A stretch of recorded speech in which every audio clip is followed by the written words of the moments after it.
دو آدمیوں کے نصیب میں علم نہیں ہے، اس لیے کبر کا بھی خاتمہ کرنا ہے اور ضرورت سے زیادہ شرم کا بھی خاتمہ کرنا ہے۔ ہر طالب علم اس کا جائزہ لے، ہر استاد جائزہ لے کہ میرے اندر شرم کی کتنی زیادہ مقدار ہے۔ استادوں کو بھی شرمانا نہیں چاہیے، کوئی بات نہیں معلوم ہے تو اپنے سے بڑے استاد سے پوچھنا چاہیے۔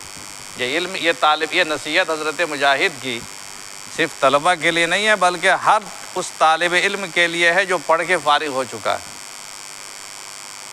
کوئی بات معلوم نہیں ہے اور ہمیں معلوم کرنے کی خواہش ہے، چاہے کہ ہم بہت بڑے آدمی ہو گئے ہیں تو ہمیں چاہیے کہ اپنے سے بڑے بزرگ سے، اپنے سے بڑے شیخ سے، اپنے سے بڑے عالم سے رجوع کریں اور ان سے مسئلہ پوچھیں۔ اگر آپ نے ایسا نہیں کیا شرم کی بنیاد پر یا کبر کی بنیاد پر تو اس علم سے آپ محروم رہیں گے۔